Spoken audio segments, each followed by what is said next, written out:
Welcome back to another episode of Tales from the Cartridge Bedtime Stories. Tonight, we ascend with Mario as he tries to save his girlfriend Pauline from the menacing clutches of Donkey Kong in the 1981 arcade game Donkey Kong. So sit back, relax, and enjoy this bedtime story as you fall into a peaceful sleep. Enjoy.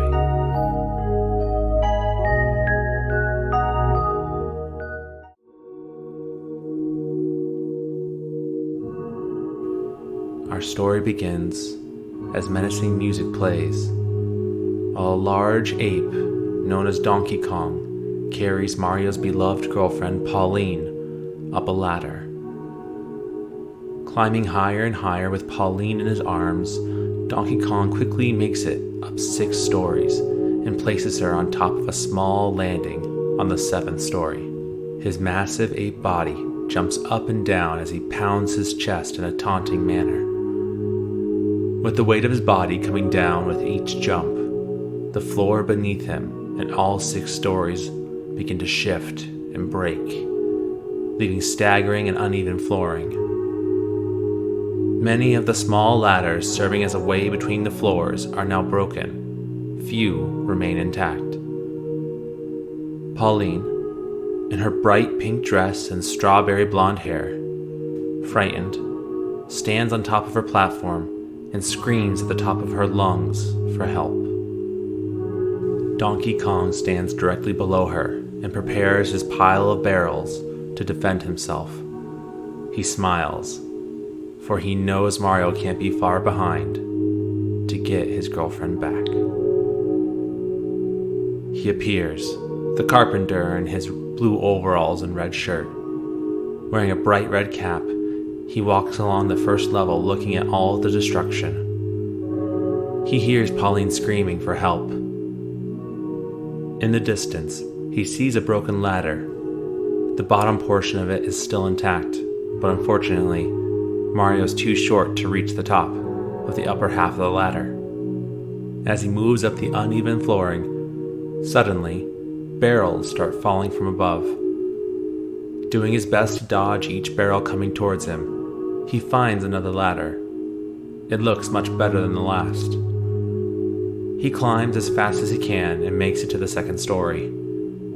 He looks to his left, a huge barrel nearly as big as himself hurling towards him. Quickly, he looks above his head. Could it be? It was. It's a hammer. Mario jumps as high as he can and grabs the hammer for a defense.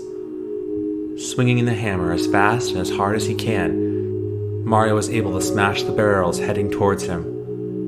Encouraging music begins to play as he continues to smash oncoming barrels being thrown from above by his nemesis, Donkey Kong. The hammer can only go so long before it breaks, and Mario's left again alone to defend himself and save Pauline.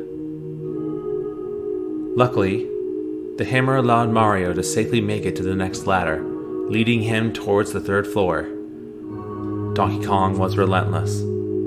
He wants Pauline all to himself, and he was not going to give her up, especially to some little plumber with a bad mustache and phony accent. No, not without a fight. With a seemingly endless supply of barrels, Donkey Kong continues to hurl them down to the floors below. This time, Mario has no choice but to try to jump as high as he can to clear each barrel heading towards him. As he carries himself forward, he jumps over each barrel, barely able to clear them. He can only imagine what would happen if he misses any of his jumps. The image of himself flattened against the floor is all that can pop in his head. He tries to push that thought out of his mind. He has no choice but to make it to the top and save her. Passing another broken ladder, and leaping not over 1 but 2 barrels at once, Mario makes it to another ladder and climbs. He's getting closer. With each new floor he reaches, Pauline's cries for help get louder. He can now hear Donkey Kong grunting with each throw of a new barrel. They seem to be coming quicker and quicker. Donkey Kong can feel Mario getting closer. He thought surely the wooden barrels would have been enough, but now he knows he must break out his special blue barrels. One by one, he continues to throw them, periodically throwing down one of his blue barrels in the hopes that he'll crush the carpenter. But Mario can't be stopped. He runs across the uneven flooring and leaps before climbing up the next ladder. He's now at the 5th floor. Just one more to go before Donkey Kong. In the distance, Mario spots another hammer, but he can't grab it yet because a wooden barrel is heading directly towards him. He jumps with all his might, clearing the obstacle, but now in front of him is one of DK's special blue barrels. Can he clear it? He's not sure. Mario closes his eyes and jumps with all of his might, and barely clears it. He jumps one more time and grabs the hammer off that he had saw in the distance. Music begins to chant out as he swings his hammer and carries forward. Barrels smash to smithereens as the hammer strikes them. Planks and wooden splinters fly past him. Even the blue barrels are no match for Mario and his special hammer. Donkey Kong is beginning to sweat. Was it nerves?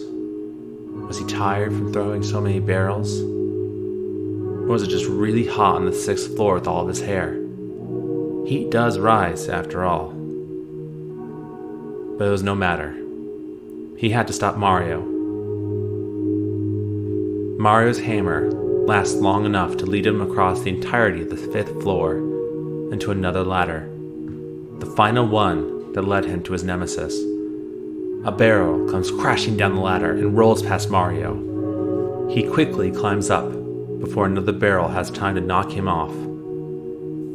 He sees him. The massive ape ahead of him. Donkey Kong. He looks up higher and sees his beloved Pauline on the platform above Donkey Kong. A ladder leading directly to her was between Mario and Donkey Kong. As Donkey Kong grabbed one last barrel and threw it down with all of his might, Mario ran as fast as he could, cleared the barrel, and grabbed onto the ladder, climbing up as fast as possible and locking eyes with her.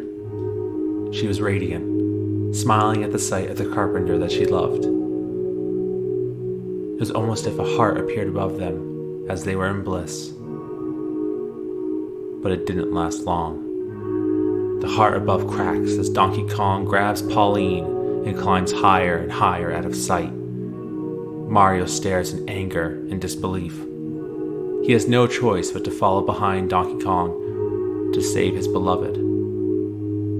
Luckily, this next area they're in seems easier than the last, or so Mario thinks. The floors are even, and the ladders are at least intact. Donkey Kong must not have had a lot of time to destroy the area yet. Mario had been too quick. He climbed up, ladder after ladder, coming across Pauline's purse and other items of hers. She must have dropped them as she was being carried away. At least that was Mario's best guess. He gathers her belongings and continues forward. As he walks along the floor, small parts of the floor break away underneath him, leaving holes in the floor that he must jump over. As Mario continued, he suddenly is met face to face with what looks like balls of floating fire. He thinks to himself, no, are those ghosts? He doesn't have time to figure out. With no way to defend himself, he quickly runs up the ladder in front of him and away from the fireball ghosts. He is now just one floor below Donkey Kong once again. With almost perfect timing, another hammer appeared. Mario grabbed it and turned and smashed the ghost that was behind him as more came after him. He continues forward, smashing more ghosts as he climbs higher and higher up the ladders. As his hammer breaks, he makes it to the floor above, face to face with Donkey Kong. Mario hears Pauline right above him, just like last time. What's different now is that there is no ladder between Mario and Pauline, as Donkey Kong is directly in the way to get to her. The carpenter has no idea how he'll get past Donkey Kong, but suddenly he remembers. 2 floors down was another hammer. There's just one problem. The hammer is on the same floor as all of the remaining ghosts. Unfortunately, with a sigh, Mario has no other choice. He climbs back down and grabs the hammer as the ghosts are closing in. He uses it to strike more of them. Ghost after ghost are destroyed as he continues to fight. What a waste. The hammer breaks before he gets back to Donkey Kong. Mario quickly climbs back up, feeling defeated and hopeless. As he reaches the top again, facing Donkey Kong, he suddenly has an idea. He sees a weak spot on the floor. It's the same type of weak spot he had been encountering throughout the floors that had broken away beneath him. He knows that if he can manage to break the floor, Donkey Kong will fall through. And that's exactly what Mario does. He travels down across all the floors, knocking out more holes and making the entire structure weak. With Donkey Kong being too heavy, the floor beneath him fell as he crashed to the very bottom below, landing on his head. Mario once again was reunited with his love, Pauline. As Donkey Kong laid on the ground below, defeated, in the distance, a set of young and angry eyes peered at Donkey Kong as he was put into a cage by Mario. It was none other than Donkey Kong's son himself, Donkey Kong Jr., and he refused to let his father be taken away without a fight.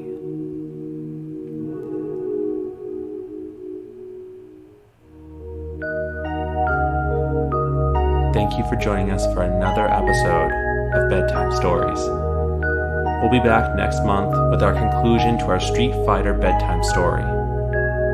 Please let us know what you think of our bedtime stories in our social media or emailing us at talesfromthecartridge@gmail.com.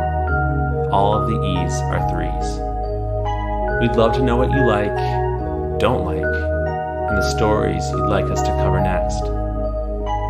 But for now, we hope you're sleeping well, and we will see you in the next episode. Good night.